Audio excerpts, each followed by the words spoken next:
อนแห่งศาสนาของตนที่ชาวล้านนาเรียกว่าวันศีลนั้น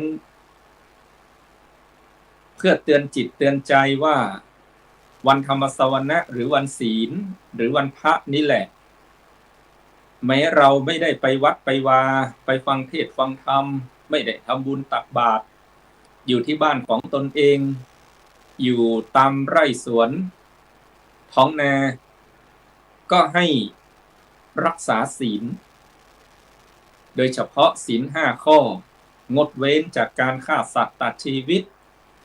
งดเว้นจากการลักทรัพย์สมบัติของคนอื่นงดเว้นจากการประพฤติผิดในสามีภรรยาลูกหลานคนที่อยู่ในครอบครองอันจะทำให้ผิดศีลคือการประพฤติผิดล่วงละเมิดในบุคคลที่ผู้อื่นหวงเห็นงดเว้นจากการพูดปดมดเท็จพูดจาหยาบช้าหยาบคายไม่เป็นความสัตย์ความจริงงดเว้นจากการดื่มสุรายาเสพติดเครื่องดองของมึนเมาชาวล้านนาก็เตือนลูกเตือนหลานด้วยเรียกวันธรรมสวนะหรือวันพระนี้ว่าวันศีลก็คือให้นำเอาศีล5มาประพฤติปฏิบัติอย่างน้อยก็1 วันในรอบสัปดาห์ประโยชน์ก็จะเกิดขึ้นกับชีวิตของผู้ประพฤติปฏิบัติไม่ได้เป็นไปเพื่อประโยชน์ของผู้ใดไม่ได้รักษาศีลเพื่อพระพุทธเจ้าไม่ได้รักษาศีลเพื่อพระอริยบุคคลใดๆศีลก็คือการคุ้มครองกายตนเองให้เป็นปกติวาจาให้เป็นปกติไม่ให้ไปล่วงละเมิดสิทธิของคนอื่นอานิสงส์ที่เราจะได้จากการรักษาศีลข้อที่1จะเป็นการคุ้มครองชีวิตคุ้มครองสุขภาพของเราให้มั่นคงยืนยาวเพราะตามหลักกฎแห่งกรรมก็ดีตามหลักแม้วิทยาศาสตร์ก็ตามหลักเหตุของและผลเมื่อเราไม่เบียดเบียนไม่ฆ่าสัตว์ตัดชีวิตไม่เบียดเบียนชีวิตผู้อื่นก็ไม่มีใครที่จะมาจองร้างจองผลาญเราไม่มีใครที่จะเป็นเจ้ากรรมนายเวรต่อเราชีวิตของเราก็ยืนยาวอายุของเราก็มั่นคงไม่ว่าจะคิดด้วยหลักเหตุและผลก็ตามไม่ว่าจะคิดด้วยกฎแห่งกรรมคำสอนของพระศาสนาก็ตามอานิสงส์ของการรักษาศีลย่อมเกิดขึ้นกับตัวเราใครทำคนนั้นก็ได้ใครทำคนนั้นก็มีความสุขเหมือนการกินข้าวคนไหนกินคนนั้นก็อิ่มไม่สามารถที่จะทานแทนกันไม่สามารถที่จะกินแทนกันได้การประพฤติปฏิบัติธรรมการรักษาศีลก็เช่นนั้นใครทำคนนั้นก็ได้รับอานิสงส์มีความสุขศีลข้อที่2เมื่อเราไม่ลักทรัพย์ไม่ขโมยของคนอื่นอานิสงส์ก็จะทำให้เรานั้นมีทรัพย์สินมั่นคงไม่มีผู้ใดที่จะมาจ้องขโมยของเราไปทรัพย์สินจะไม่เสียหายเพราะคนคดโกงจะไม่เสียหายเพราะไฟไหม้ไม่เสียหายเพราะน้ำท่วมขยันทำมาหากินไม่เบียดเบียนทรัพย์สินคนอื่นทรัพย์สินของเราก็จะมั่นคงเป็นหลักประกันให้ทรัพย์สินมีกินมีใช้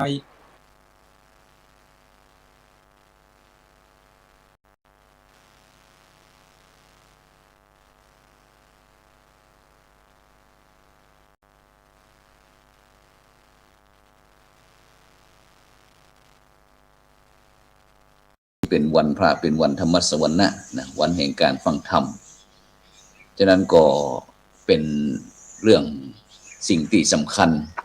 นะที่พี่น้องพุทธศาสนิกชนทั้งหลายนะจะได้ทำหน้าที่ของตนเองก็คือการทำบำรุงพระพุทธศาสนาซึ่งเรื่องราวอย่างต่างๆที่เกิดขึ้นนักหนาป่าปานคนที่จะอยู่ได้นะก็จะต้องมีความเข้มแข็งซึ่งโดยเฉพาะละเด็กละอ่อนในสมัยปัจจุบันนี้ในสังคมไทยเฮาก็จักจะเลี้ยงดูในทางที่ทำให้ละเด็กละอ่อนแอนะบอกใครเจี่ยถอยฟังกรรมซึ่งหลายท่านหลายคนก็มักจะเปรยแบบนี้ฉะนั้นเนี่ยบรรดาท่านผู้ฟังทั้งหลายนะคนที่อ่อนแอนะคนที่อ่อนแอจะมีความสุขก็แบบหนึ่งก็คือแบบคนอ่อนแอซึ่งความสุขของคนอ่อนแอนั้นเปราะบางนะอ่อนแอแตกสลายง่ายแล้วก็ความสุขอย่างนั้นก็เปลี่ยนเป็นความทุกข์ได้ง่ายๆบ่จีหลังยั่งยืนส่วนคนที่มีความเข้มแข็งก็จะมีความสุขที่เข้มแข็งความสุขที่เข้มแข็งก็มีความมั่นคงแล้วก็ยากนะที่จะเปลี่ยนแปลงคือความสุขมันยากที่จะเปลี่ยนแปลงเป็นความทุกข์นะอู้กันง่ายๆเวลาเจอความทุกข์น้อยๆนะก็บ่หวั่นไหวบ่หวาดกลัวนะจึงเป็นคนที่ทุกข์ได้ยากแล้วก็เป็นคนสุขได้ง่ายเพราะฉะนั้นเนี่ยบรรดาท่านผู้ฟังทั้งหลายคนที่อยู่ในโลกยุค AI นี้นะจะต้องมีการพัฒนาให้ดีต้องเป็นคนที่สุขได้ง่ายทุกข์ได้ยากถ้าพัฒนาบ่เป็นนะหรือว่าบ่ได้พัฒนาอย่างเลยก็จะเป็นคนที่สุขได้ยากแล้วก็ทุกข์ได้ง่ายเพราะฉะนั้นเนี่ยบรรดาท่านผู้ฟังทั้งหลายนะตั้งคณะสงฆ์ไทยเฮานะได้มีโครงการนะบอกว่าจะเป็นหมู่บ้านรักษาศีล5โครงการวัดประชารัฐสร้างสุขนะก็เพื่อที่จะพัฒนายกระดับคุณภาพชีวิตของพี่น้องประชาชนคนไทยที่นับถือพุทธศาสนาคือ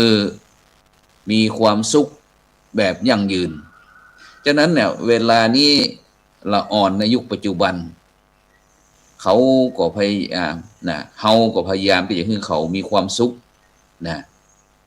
แต่เฮาโดยเฉพาะพ่อแม่ได้เลี้ยงดูแบบในยุคปัจจุบันนี้นะก็สมควรฮ้องว่าอาจจะเป็นเลี้ยงโดยสตังค์เลี้ยงโดยเงินนะซึ่งก็จะเป็นวิธีการเลี้ยงดูแบบหนึ่งนะแต่เฮา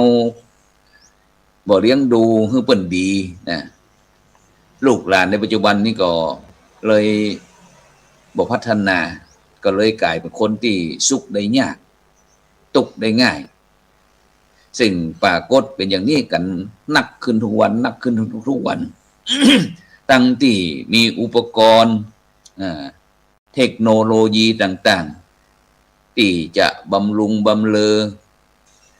อมีความสุขนักหนาป้าป้านแต่ละอ่อนยิ่งเป็นคนทุกข์ได้ง่ายสุขได้ยากนะฉะนั้นโดยเฉพาะในปัจจุบันนี้นะประชากรคนรุ่นใหม่ของเฮานั้นก็น้อยอู้กันง่ายๆก็คือเกิดน้อยตายนักซึ่งก็เป็นปัญหาระดับประเทศระดับโลกนะถ้าเฮาเทียบกับพี่น้องเพื่อนบ้าน บอกว่าจะเป็นลาวเป็นเขมรเป็นพม่าอย่างต่างๆเหล่านี้นะแต่ละผู้แต่ละคนนี่นะมีลูก3 คน5 คน7 คนหรือว่าเป็นโหลก็มีซึ่งถ้าเรามาเปรียบเทียบกับประเทศไทยเราแล้วพวกนั้นคงจะยุคสมัยเมื่อ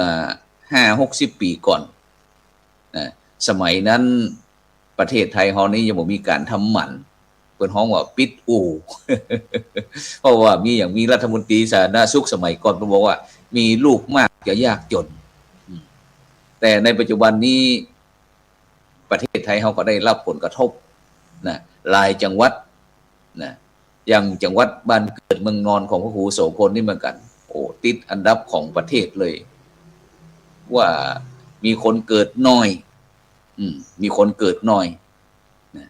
เพราะฉะนั้นเนี่ยบรรดาท่านผู้ฟังทั้งหลายนะเหตุการณ์อย่างต่างๆนั้นบ่ใจว่าจะเฉพาะเรื่องใดเรื่องหนึ่งหรือว่าด้านใดด้านหนึ่งโดยเฉพาะความสุข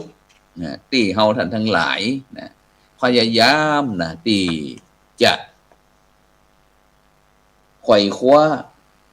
หามาทุกช่องทางนะที่จะได้ความสุขแต่แม้กระทั่งการที่เฮาจะมีอุปกรณ์เทคโนโลยีต่างๆนะที่จะมาบำรุงบำเรอหรือว่ายิ่งเทคโนโลยีเจริญเท่าใดก็บ่ไหวแก้ทุกข์บ่ได้เพราะฉะนั้นเฮาจะต้องพัฒนาตั้งในคือเป็นคนที่มีความสุขของคนที่เข้มแข็งเป็นคนที่สุขได้ง่ายทุกข์ได้ยากอย่างที่วันนี้เป็นวันธรรมัสวนะวันแห่งการฟังธรรมนะหลายท่านหลายคนก็ไปวัดไปวานะหลายท่านหลายคนก็กำลังติดตามรายการธรรมะรับอรุณของเฮานะเพราะว่าบางวัดบางวานั้นก็บ่ได้มีทำกิจกรรมนะเนื่องในวันพระตามชุมชนชนบทของเฮาก็อาจจะตื่นขึ้นมาก็เตรียมข้าวปลาอาหารนะที่จะทำบุญตักบาตรเอานะเพราะว่าวัดบ้านนอกของเฮานั้นก็ส่วนมากนั้นก็จะมีการทำบุญวันพระก็จะเป็นช่วง3 เดือนเทศกาลเข้าพรรษาต่ออันนะแต่จะได้กระตามบรรดาท่านผู้ฟังทั้งหลายนะชุมชนในเมืองนะอย่างที่วัดพระสิงห์วรมหาวิหารนี่ก็มีการทำบุญวันพระในตลอดทั้งปีนะมีการฟังปฏิโมกข์ตลอดทั้งปีนะฉะนั้นก็อยู่ที่บริบทนะบริบทว่าแต่ละพื้นที่นั้นจะเป็นจะใดแต่จะได้ก็ตามบรรดาท่านผู้ฟังทั้งหลายนะถึงแม้หลายท่านหลายคนนั้นก็ได้มีโอกาสไปวัดในวันพระเนื่องจากเป็นวัดที่มีพระสงฆ์สามเณรนะเนาะแต่แหมไก่ปืนเตี้ยงนะหลายวัดหลายวาก็อาจจะบ่มีตุเจ้ายังหาตุเจ้าได้จำพรรษาบ่ได้เตื้ออีกนะฉะนั้นก็เป็นเรื่องที่มาเชิญชวนพี่น้อง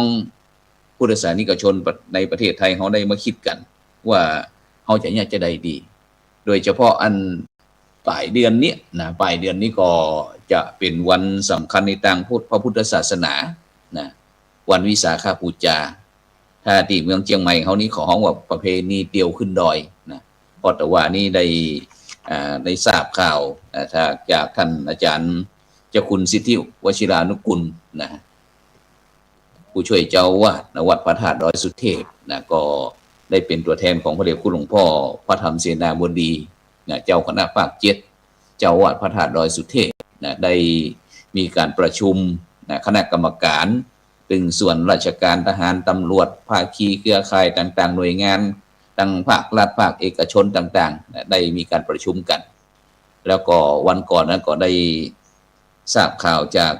มหาวิทยาลัยมหาจุฬาลงกรณ์ราชวิทยาลัยเขตเชียงใหม่นะก็บอกว่าปีนี้ทางมหาวิทยาลัยเขาก็จะมีกิจกรรมร่วมเตียวขึ้นดอยด้วยเช่นเดียวกันนะฉะนั้นก็